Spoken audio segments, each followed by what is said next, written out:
Hello दोस्तों, आज की वीडियो में हम लोग पढ़ने वाले हैं मेमोरीज ऑफ चाइल्डहुड चैप्टर को। और इस चैप्टर में दो वुमेन ऑथर हैं, मतलब इस चैप्टर की दो ऑथर है। एक का नाम है जिटकाला सा एंड दूसरे का नाम है बामा। जिटकाला सा और बामा ऑथर्स के नेम याद रखना क्लास 12 में बहुत ज्यादा इंपॉर्टेंट होते हैं। इन दोनों ही राइटर्स मतलब जिटकाला सा और बामा ने अपनी ऑटोग्राफी लिखी है, मतलब अपनी लाइफ की इंसिडेंट्स को इस चैप्टर में शो करा है। और दोनों ही राइटर्स जो है ना वो मार्जिनलाइज्ड कम्युनिटी से बिलोंग करते थे, मतलब बेसिकली बैकवर्ड कम्युनिटी समझ सकते हो। बेसिकली ये जो कम्युनिटीज होती है ना ये मेन स्ट्रीम कल्चर से बहुत दूर होती है। और इस चैप्टर के माध्यम से वो हमें ये बताएगी ना कि उनका चाइल्डहुड कैसा बीता है और उनका रिलेशनशिप कैसा था मेन स्ट्रीम कल्चर के साथ। बेसिकली वो यही बताएगी कि उनके साथ कितना भेदभाव होता था। जो हाई क्लास के लोग थे, जो मेन स्ट्रीम कल्चर के लोग थे ना, वो उनके साथ कैसा बिहेव करते थे और उन्होंने अपने चाइल्डहुड में क्या क्या एक्सपीरियंस करा है। इस चैप्टर का जो फर्स्ट स्टोरी है ना उसका नाम है the cutting of my long hairs. और इस चैप्टर को लिखा है जिटकाला सा ने। जिटकाला सा का पूरा और जो मेन नेम था ना वो था गटरूड सेमिन्स बॉनिन। इनका जन्म 1876 में हुआ था। ये एक नेटिव अमेरिकन वुमेन थी, मतलब इनका जो फैमिली था ना ये इंडिया से था, लेकिन इनका जन्म अमेरिका में हुआ था। और ये जो थी ना इन्होंने बचपन में बहुत ज्यादा स्ट्रगल और साथ ही साथ बहुत ही ज्यादा भेदभाव फेस करा था। यहाँ पर प्रीजुडिस का मतलब तुम भेदभाव समझ सकते हो। और 1900 के टाइम में इन्होंने बहुत सारी आर्टिकल्स पब्लिश करना स्टार्ट कर दिए। कार्जाइल इंडियन स्कूल को क्रिटिसाइज करते हुए उन्होंने डोगमा को भी क्रिटिसाइज किया गया था। डोगमा एक बिलीफ था ना जिसमें एक इंसान को कोई भी क्रूशियल राइट नहीं था कि वो क्वेश्चन कर सकता है। और इस बिलीफ में एक पर्टिकुलर इंसान का कोई ओपिनियन मैटर नहीं करता है, और अगर उसे कोई काम मिला है ना तो उसे उसको पूरा करना पड़ेगा बिना कोई क्वेश्चन पूछे। तो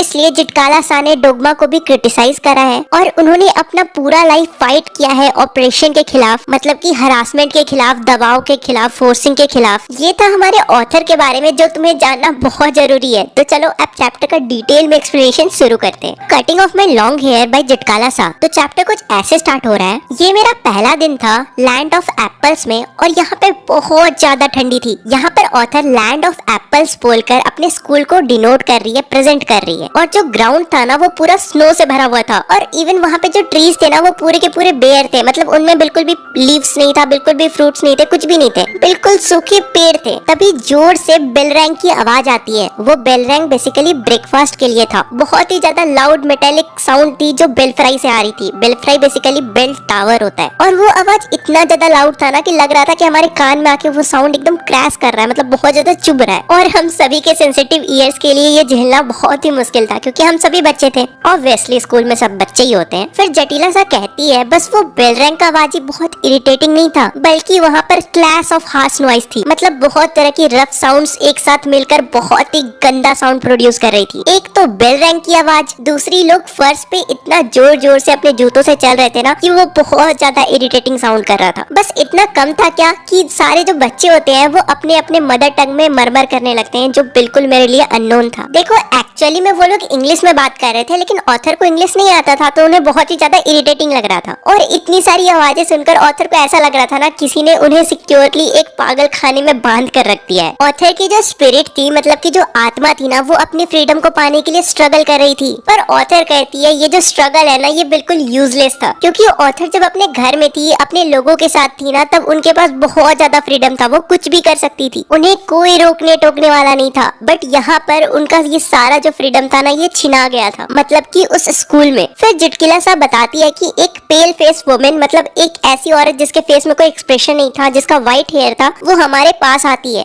एंड सारी लड़कियों को लाइन में खड़े होने के लिए बोलती है। और उसके बाद हम सबको मार्च करवा के डाइनिंग रूम की तरफ ले जाती है। अब ये मत बोलना कि मार्च पास्ट का मतलब क्या होता है, हमने तो कभी स्कूल में करा ही नहीं है। उस स्कूल में दूसरी इंडियन गर्ल्स भी थी, मतलब इंडियन लड़कियां भी थी, लेकिन उन्होंने बहुत ही ज्यादा टाइट जूता और बहुत ही ज्यादा टाइट ड्रेस पहन के रखा था। और उसी स्कूल में जो छोटी लड़कियां थी ना उन्होंने स्लीव्ड एप्रन पहन के रखा था। और सबसे अजीब तो उनके सिंगल्ड हेयर थे। सिंगल्ड हेयर बेसिकली तुम स्क्रीन पे देख सकते हो कैसा दिखता है, बहुत ही छोटा सा होता है, कर्ली कर्ली होता है। जिटकिला सा कहती है कि उन्होंने मोकैजिन्स पहन रखा था, उन्होंने जूते नहीं पहने थे। मोकैजिन्स जो होता है ना वो लेदर का बहुत ही सॉफ्ट जूता टाइप का ही होता है, जिससे वो बिना आवाज किए फ्लोर में सिंक कर पा रही थी, मतलब बहुत ही आराम से चल पा रही थी। फिर वो बताती है कि उन्होंने एक ब्लैंकेट ओढ़ा हुआ था, लेकिन स्कूल वाले ने उनसे वो ब्लैंकेट ले लिया था, छीन लिया था। फिर जिटकाला सा सोचती है कि क्या ये दूसरी जो इंडियन लड़की है इनको फर्क नहीं पड़ता है कि इन्होंने इतने बेकार तरीके से अपना ड्रेस को पहन रखा है, इतना टाइट ड्रेस पहना है। इवन ये जो इंडियन लड़कियां है ना ये लोग तो मुझसे भी खराब खराब तरीके से ड्रेस्ड है, बहुत ही गंदी तरीके से। फिर वो बताती है कि हम लोग मार्च करते हुए डाइनिंग रूम की तरफ जा रहे थे, तभी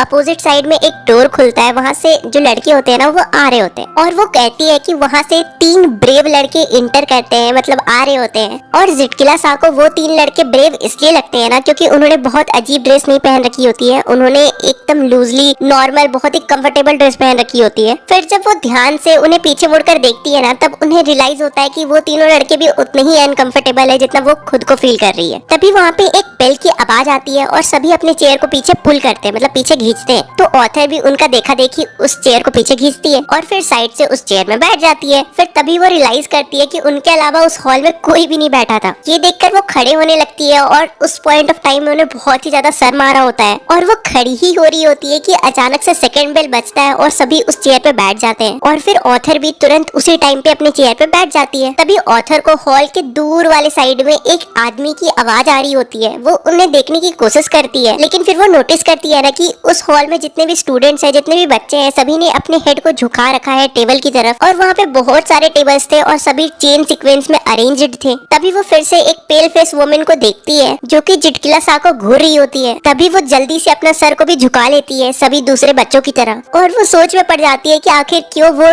वुमन उसे घूर रही है। और जैसे ही वो इंसान जो हॉल में स्पोक कर रहा था, जो मरमर कर रहा था, वो जैसे ही चुप होता है, तभी वो देखती है कि थर्ड बेल बजता है और सभी अपना फोक और स्पून उठाकर खाना शुरू कर देते। और फिर जिटकिला सा नोटिस करती है कि तभी वो जो मरमर कर रहा था, वो जो इंसान एक्चुअली में वो प्रेयर ही गा रहा था। तो जैसे ही वो प्रेयर गाना बंद करता है, यहाँ पे ऑथर मरमर बोली है क्योंकि उन्हें उनका लैंग्वेज समझ में नहीं आता है, मतलब कि ऑथर को इंग्लिश समझ में नहीं आता है। तो ऑथर कहती है कि जैसे ही वो इंसान मरमर करना जो प्रेयर गाना बंद करता है, तभी थर्ड बेल बजता है और सभी स्पून और फॉर्क उठा के खाना शुरू कर देते हैं। लेकिन जिटकिला सा खाना नहीं खाती है, बल्कि वो रोने लग जाती है क्योंकि उन्हें बहुत ही ज्यादा ह्यूमिलिएशन फील हो रहा था, बहुत ही ज्यादा अजीब लग रहा था, क्योंकि उन्हें कुछ भी समझ में नहीं आ रहा था। उन्हें ये नहीं समझ में आ रहा था कि एक औरत उन्हें क्यों घूर रही है, उन्हें ये भी नहीं समझ में आ रहा था कि आखिर क्यों बेल बजने पे लोग अलग अलग रिएक्ट कर रहे हैं, और वो इंसान मरमर क्यों कर रहा था, आखिर क्यों दूसरी इंडियन लड़कियों ने बहुत ही ज्यादा टाइट कपड़े और टाइट जूते पहने हुए हैं और वो अपना खाना भी नहीं खा पा रही होती है। हो सकता है उन्हें फॉर्क और स्पून से खाने नहीं आता होगा। जिटकिला सा कहती है कि ये जो ईटिंग बाय फॉर्मूला है ना, मतलब कि पहले लोग आएंगे, पहले चेयर को पीछे घसकाएंगे, फिर बेल रैंक का वेट करेंगे, फिर मतलब अलग अलग प्रोसेस चलेगा। पहले लोग प्रेयर करेंगे, उसके बाद फॉर्क और स्पून उठाएंगे, फिर खाएंगे। ये जो चीज था ना, ये सबसे ज्यादा खराब चीज या सबसे ज्यादा बेकार चीज नहीं था उनके लिए उस दिन, क्योंकि उस दिन सुबह को उन्होंने इस चीज से भी ज्यादा खराब चीज के बारे में सुना था। वो बताती है कि उनकी एक फ्रेंड है जिनका नाम जुडविन है, जो कि उसी स्कूल में पढ़ती है। वो जिटकिला सा को बताती है कि आज एक पेल फेस वुमन बात कर रही थी कि हम सभी का, मतलब हम सभी जो लड़की है ना, हम सभी के लॉन्ग हेयर्स को काटा जाएगा। The pale face woman were talking about cutting of their long hairs.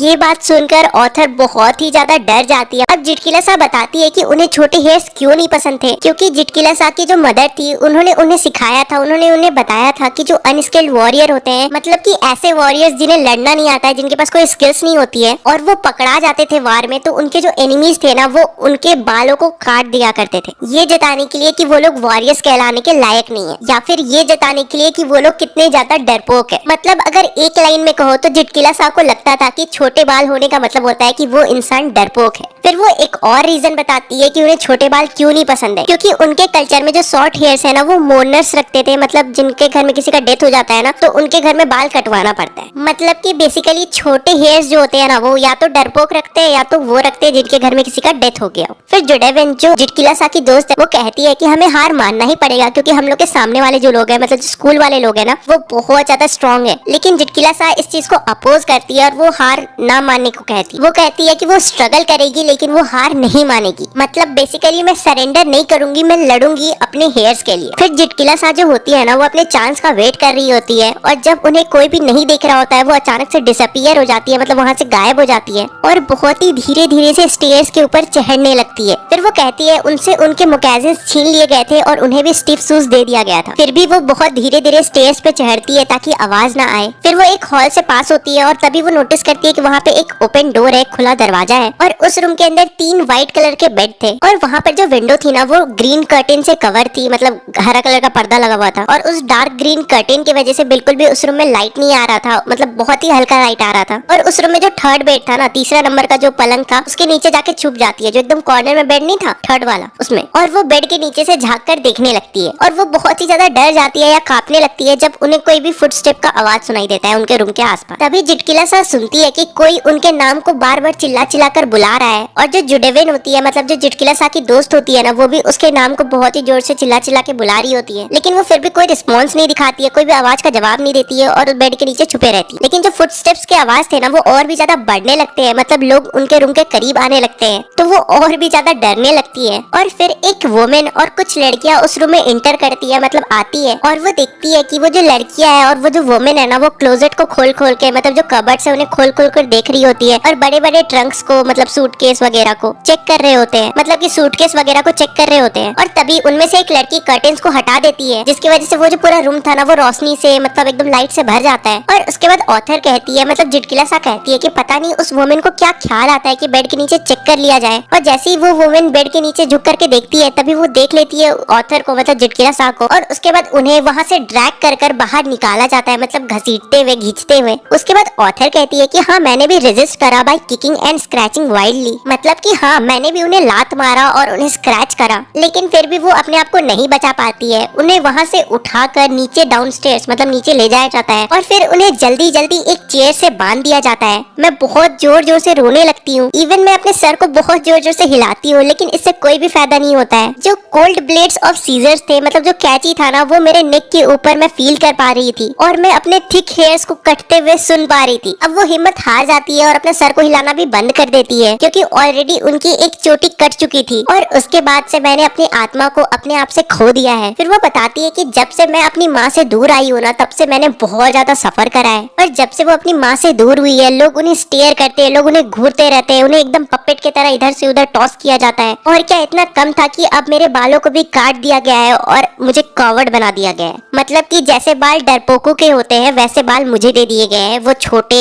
घुमावदार बाल। आई मोन्ड फॉर माई मदर, मतलब मैं बहुत ज्यादा रोती थी अपनी माँ के लिए, लेकिन मुझे कोई भी कंफर्ट नहीं दे पाता था। मतलब तुम खुद सोचो ना यार, अगर तुम कभी रो रहे हो, बहुत ज्यादा रो रहे हो, एंड तुम्हारे पास कोई भी ऐसा इंसान नहीं है जो तुम्हें समझे, कैसा फील होगा। हालांकि जब तुम ग्रो होते हो तो तुम्हें एक्चुअली फील हो जाता है कि जिंदगी की सच्चाई तो यही है यार। एक्चुअली में जब तुम रोगे ना, तो तुम्हारे पास ऐसे कोई लोग नहीं होंगे जो तुम्हें समझे, अगर है तो बहुत बड़ी बात है। होप सो वो हमेशा तुम्हारे साथ रहे। हालांकि ट्रैक से नहीं हटते, वापस से चैप्टर में आते। उस स्कूल में, उस जगह पे ऐसा कोई भी नहीं था जो उन्हें संभाल सके, जो उनके पास आकर चुपचाप बैठ सके और उन्हें समझा सके, जैसा कि मेरी माँ करती थी जब मुझे सैड फील होता था, जब मैं रोती थी। और वो कहती है कि अब मुझे ऐसा लगता है ना कि मैं भी उन कुछ छोटे छोटे एनिमल्स जैसी हूँ जिन्हें हर्डर संभालता है, मतलब कि एक इंसान जो जानवरों को पालता है या फिर ट्रेन करता है, चाहे ट्रेन करने में कुछ भी जाए, मतलब मारना पड़े, पीटना पड़े, वो सब कुछ करता है। तो जिटकिला सा को लगता है कि वो भी बिल्कुल उस जानवर की तरह है, जिसे ये स्कूल वाले क्वेश्चन करने का राइट नहीं देते हैं, जिसे ये स्कूल वाले अपने मर्जी से चला रहे हैं या सिखा रहे हैं या ट्रेन कर रहे हैं। एंड इस तरह से हमारा ये जो चैप्टर होता है प्यारा सा छोटा सा खत्म होता है।